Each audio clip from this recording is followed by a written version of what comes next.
bienvenue à tous sur cette nouvelle vidéo, une fois de plus dans un nouveau cadre. Je suis navrée de vous infliger à chaque fois des changements de décor. A priori ce serait le dernier, j'ai encore dû déménager, mais pour un temps provisoire, pour un temps de stage, je retourne chez moi d'ici un mois et en attendant je suis ici. On se retrouve aujourd'hui pour parler du manga Animal Crossing, donc avec deux adaptations différentes, on va y revenir. Je suis ravie de tourner cette vidéo parce que Animal Crossing c'est hyper cher à mon cœur comme jeu vidéo, univers, et surtout on va ratisser un petit peu de manière large.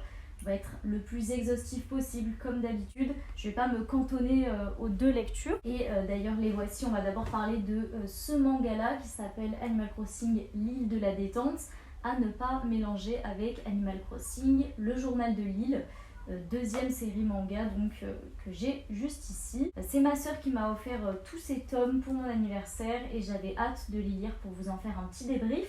Donc c'est ce qu'on va s'attacher à faire tout de suite. Si vous êtes prêts et intéressés, je vous propose donc de commencer juste après l'intro.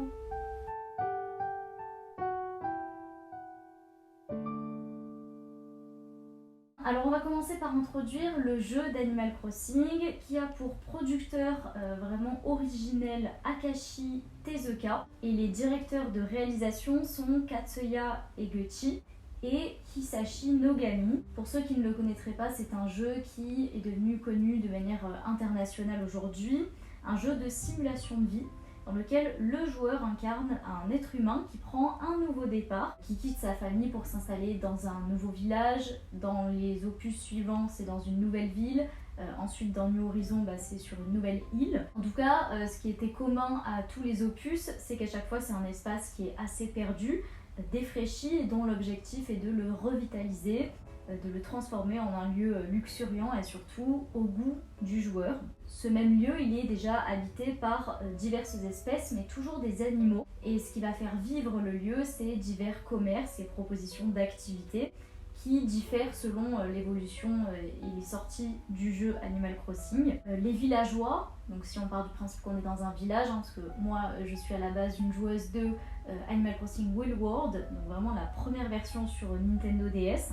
Les villageois, bien qu'étant des animaux, sont dotés de la parole, ils marchent, ils s'habillent comme des êtres humains, ils ont leur propre style, leur propre maison qu'ils peuvent décorer à leur goût, et ils participent avec le joueur, donc le personnage qui lui a une apparence humaine, à de nombreuses activités, notamment en rapport avec les moments de l'année, les saisons, etc. Tout ça, ça vient animer ce lieu de vie. On a par exemple des concours, des événements festifs qui sont souvent organisés par la mairie. Et avec ces habitants, on va, en tant que joueur, tisser des liens affectifs. Ils peuvent nous solliciter pour des quêtes particulières en demandant de leur rendre certains services, par exemple. Et honnêtement, c'est un jeu auquel on prend aisément goût. On a une appétence croissante à retourner dans cet univers qui nous appartient et que l'on contrôle. En faisant des recherches, j'ai découvert qu'on parlait pour ce type de jeu de Soundbox, qui désigne donc des jeux où la curiosité et l'imagination du joueur est particulièrement sollicitée.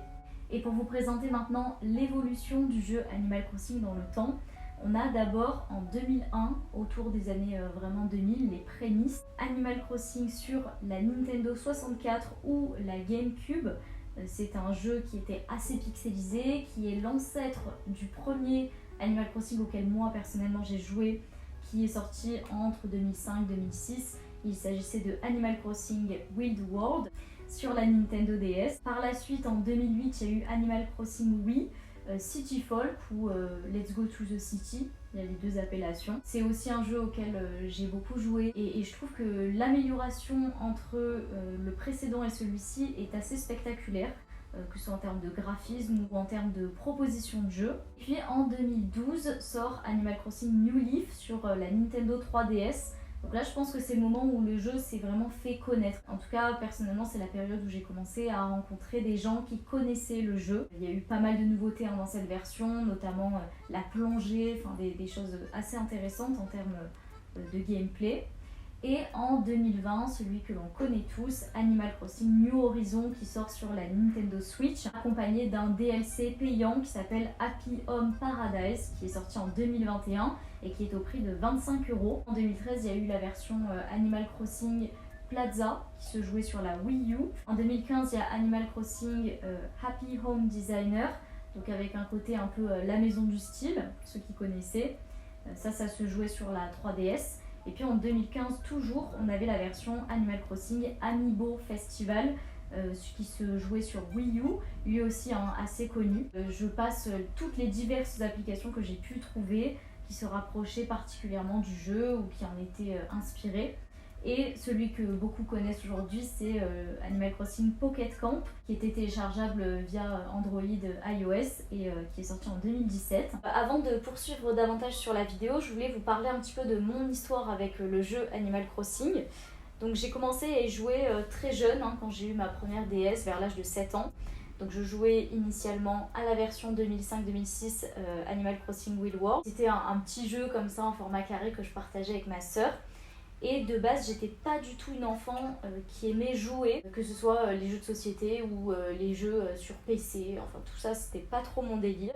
Et pourtant, je me suis rapidement trouvée prise d'un grand intérêt pour Animal Crossing et son univers, ses propositions, les habitants, les activités.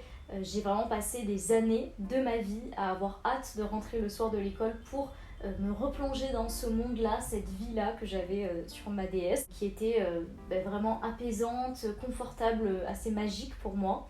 C'était vraiment, on peut dire, une ressource infaillible à mon bien-être d'enfant. Et quelque part, je considère aujourd'hui aussi que c'est ma première approche avec l'univers nippon, qui aujourd'hui est ma passion et qui l'est devenu très jeune dès lors que je suis vraiment entrée dans les animés, les mangas. Ça me ramène aussi à ma sœur avec qui je suis très proche parce qu'on partageait cet univers rien qu'à nous. On était chacune sur un lit, je me souviens. Vous savez, quand on démarrait le jeu là dans l'espèce de grenier. Je vais vous parler maintenant d'adaptation aux jeux vidéo. Et on a notamment un long métrage d'animation japonais qui a été réalisé par Jojin Shimura et Aya Matsui, qui est sorti en 2006 et qui, je trouve, a très bien vieilli. Vous le retrouvez aisément sur YouTube, même s'il est en japonais. Et personnellement, j'adore cette animation, elle est vraiment plongée dans l'univers initial d'Animal Crossing, donc sur ses premières versions. Ce que je peux vous dire aussi, c'est qu'en faisant les recherches pour la vidéo, j'ai été très étonnée de la quantité importante de mangas qui sont en fait adaptés du jeu et de ces différents opus dans le temps d'ailleurs, et qui sont parus au Japon et pas forcément à l'étranger, et ce depuis 2005. Les tomes qui, eux, paraissent en France, on a d'abord la version de Minori Kato qui s'appelle L'île de la détente, qui est publiée en 2019 au Japon aux éditions Shogakukan et plus tard en 2023 en France aux éditions Soleil. C'est une série qui, elle, est terminée en 2 tomes. C'est celle qu'on va le plus détailler dans cette vidéo. Ensuite, il y a le deuxième manga qui, lui, s'appelle Le Journal de l'île, qui est l'œuvre d'une autre mangaka qui s'appelle Kokonase Lumba. Le manga est publié cette fois en 2020 au Japon et est paru en 2022 en France. Ici à nouveau, c'est édité au Japon chez Shogakukan et en France chez Soleil Éditions. Et cette fois-ci, par contre, on est sur 8 tomes au Japon et 6 en France, où la série est toujours en cours de publication. Maintenant que je vous ai un petit peu présenté ce qui me tenait à cœur, on va rentrer un petit peu dans le détail de ce que j'ai apprécié, moins apprécié au travers des 2 séries. Et on commence par L'île de la détente. Donc ici, on est pour moi de prime abord sur un visuel très attrayant, avec une couverture qui suffit déjà à me faire rêver. Je trouve que ce sont de très jolis graphismes, de très jolies couleurs, que les dessins sont surtout extrêmement fidèles aux jeux vidéo d'Animal Crossing.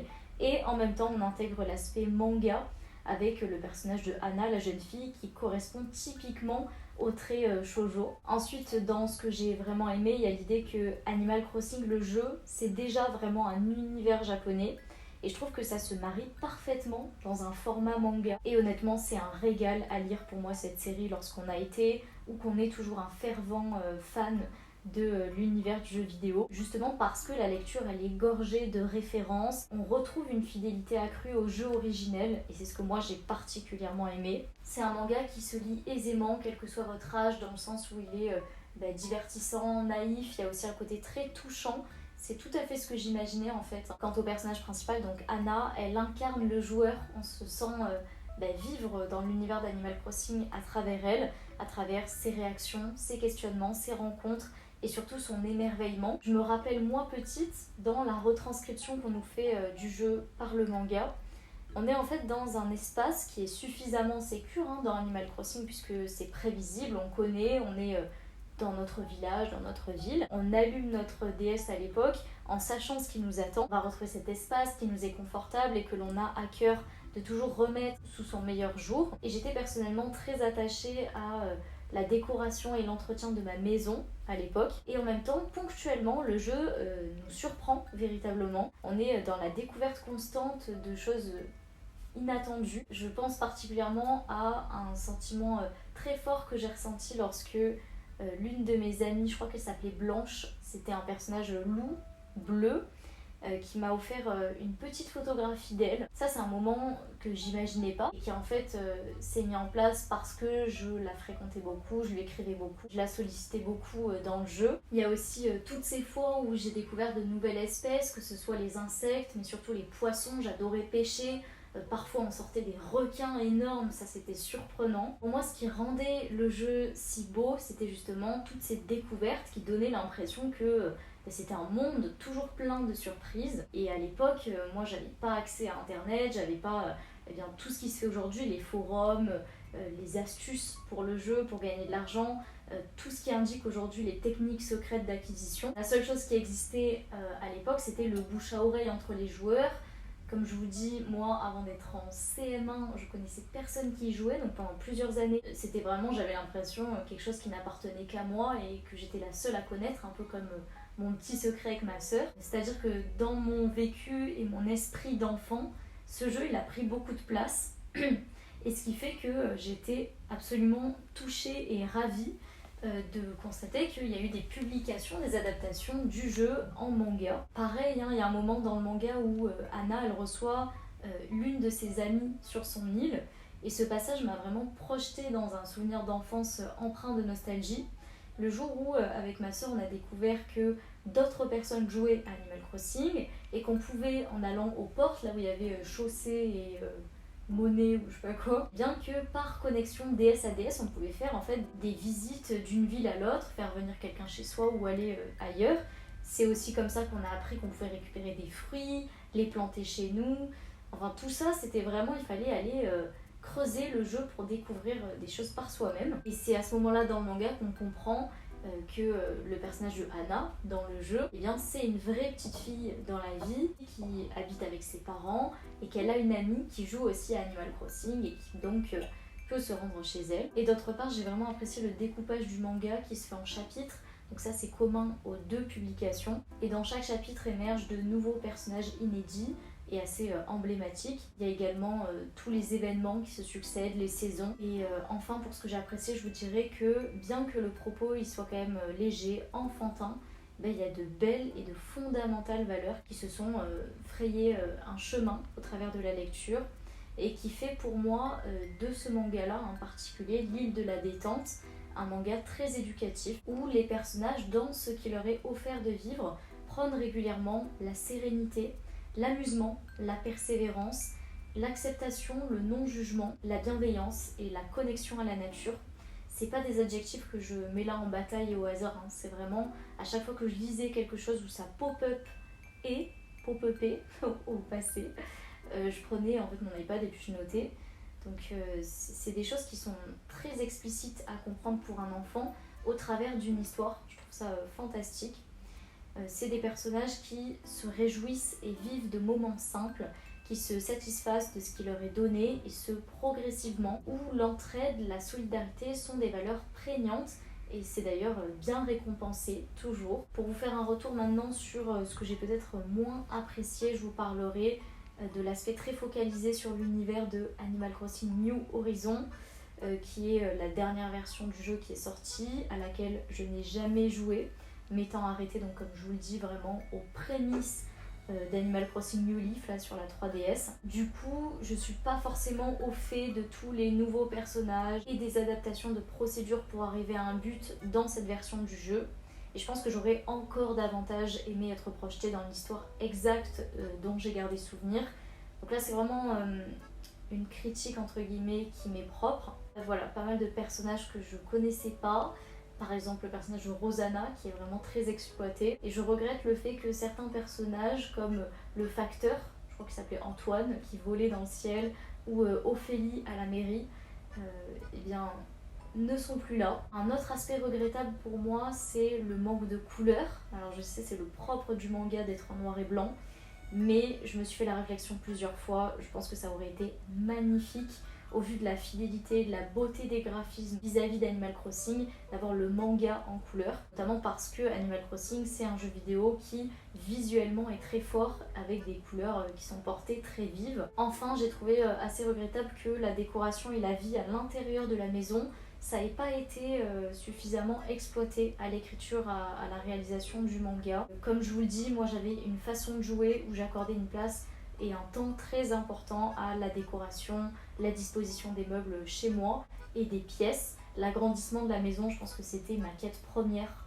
quand je jouais. Et si on passe maintenant davantage à la série qui s'appelle Le Journal de l'île, où on a beaucoup plus de tomes, je vous en fais un retour beaucoup plus succinct parce que j'ai moins de choses à dire dessus simplement. J'ai un avis à son propos qui est très ambivalent. En tout cas, je peux vous dire que c'est complètement autre chose que l'île de la détente. On peut parler vraiment de deux séries très distinctes. Donc cette fois-ci, dans le travail de Koko Nasoremba, on est sur un manga qui est complètement décalé, avec un humour effréné et limite un petit peu grossier, si on considère le chef-d'œuvre d'Animal Crossing, avec son univers, comme je le répète, typiquement japonais en ce sens que paisible, soigné. Là, dans le manga, on est sur l'histoire de 4 personnages qui sont complètement loufoques, qui sont, il faut le reconnaître, assez drôles, assez incisifs. Et par-ci, par-là, on vient meubler, j'ai l'impression, avec des personnages du jeu vidéo. Le seul qui est un peu la constante, c'est Tom Nook, mais qui n'apparaît que pour s'exaspérer de leur comportement puéril. Je trouve que ça exploite un aspect un peu superficiel de la personnalité de Tom Nook. On m'attendait pas du tout à ça. J'ai jamais rien lu de tel, ça part complètement en biberine. S'il n'y avait pas eu l'autre manga que j'ai lu en plus en amont, je pense que j'aurais vraiment été déçue pour l'aspect peu immersif aux jeux vidéo. Sans parler des graphismes qui pour moi sont assez catastrophiques vis-à-vis de mes goûts, une fois de plus. On est sur un dessin qui est très simpliste, limite désinvolte. Et en termes de contenu, les personnages principaux, les 4, sont assez superficiels, stéréotypés. C'était amusant à lire, mais ça rend absolument pas hommage à la beauté et à l'immensité pour moi qu'est Animal Crossing. Et pour conclure cette vidéo, je vous dirais que je suis assez ravie de ces lectures, très heureuse qu'elles aient été créées et publiées en France aussi. Pour moi, l'intérêt de ces mangas il réside dans la mise en vie d'un univers qui jusqu'à maintenant restait cantonné à un jeu. On l'intègre du côté du manga, ça je trouve ça assez fantastique. Pour ceux qui ont joué ou qui jouent à Animal Crossing, ça nous rend nostalgique, ça nous berce dans cet univers d'une autre façon. Pour ceux qui connaissent pas, je pense aussi que ça peut vraiment donner envie. Et je l'amène à nouveau pour l'île de la détente, donc le premier manga dont j'ai parlé. Je trouve qu'il y a un réel intérêt éducatif à l'offrir aux enfants en termes de valeurs que ça peut véhiculer. Ça soutient les valeurs qui sont initialement portées par le jeu vidéo. Et ces lectures, elles ont vraiment changé mon avis, qui était très campé initialement sur les premières versions du jeu vidéo comme étant les meilleures. Je peux vous dire qu'à présent, je pense que déjà chacune a ses importantes qualités, chacun des opus. Disons que Will World, ça restera toujours mon enfance. C'est l'initiation d'un jeu qui est par la suite devenu une légende. Il y a plein de choses que je regrette, certains personnages comme je vous le dis, mais aussi l'aspect double écran de la DS où on voyait le facteur passer dans le ciel, encore des ovnis, tout ça c'est des choses qui se sont perdues par la suite. Le jeu auquel j'ai énormément joué aussi c'est Let's Go to the City, donc la version sur Wii, où je trouve que la qualité graphique elle a fait un bond énorme. Puis il y a surtout un investissement qui s'est fait de manière conséquente avec de nouveaux personnages, de nouvelles propositions d'activités, le bus qui amène à la ville, et avec ça la coiffeuse, la voyante, le centre commercial, le théâtre, l'agence immobilière, le guichet distributeur d'argent, le personnage la Blaise qui cirait les chaussures, il y a eu énormément de choses. Également avec cette version là et jusqu'aujourd'hui on a perdu Russetty, là, l'espèce de top qui pétait les bonbons à tout le monde. Et dans la version suivante, New Leaf, il y a eu aussi beaucoup d'avancées, comme je l'ai dit, la plongée, mais aussi l'île de Tortimier, le club où on pouvait aller danser. J'ai vu, grâce à la lecture des mangas, que dans New Horizon, il y avait beaucoup de nouvelles choses également, comme la possibilité de fabriquer ses propres meubles. Vraiment, les mangas que je viens de lire m'ont donné d'autant plus envie de m'ouvrir à la nouvelle version d'Animal Crossing, donc New Horizon. J'avais déjà envisagé de m'acheter la Switch juste pour y jouer. Je peux vous dire qu'aujourd'hui c'est un vrai projet parce que voilà, les possibilités de jeu elles se sont vraiment étendues. Il y a beaucoup de défauts qui ont été corrigés aussi. Je pense notamment à l'envahissement des mauvaises herbes qui était un fléau à l'époque où je jouais sur la DS. On s'en parlait évidemment du design du jeu qui est passé de quelque chose de plutôt pixelisé à aujourd'hui très net, très élaboré. On a aussi avec les profondeurs l'impression que les personnages sont devenus plus grands. J'ai bien davantage aimé les 2 tomes que constitue l'île de la détente. J'ai été beaucoup plus mitigée sur la création le journal de l'île et c'est pas faute d'avoir ajouté plein de petits goodies avec des stickers, avec des histoires bonus à la fin, des présentations de personnages, des résumés. Ça m'a pas suffi, voilà, le contenu même du manga je le trouve vraiment pas qualitatif et donc vous aurez compris que si vous hésitez entre l'un ou l'autre, je vous recommande vraiment la première lecture que j'ai citée. J'en ai donc terminé avec cette vidéo. Je vous remercie de tout mon cœur de m'avoir suivi. Je pense que vous avez sûrement ressenti l'attachement que j'y ai mis. N'hésitez pas à me partager vos retours en commentaire, votre histoire avec le jeu, ça compterait beaucoup pour moi. Pour ma part, je vous dis à très bientôt. Surtout, prenez soin de vous et de vos proches. Bye bye tout le monde!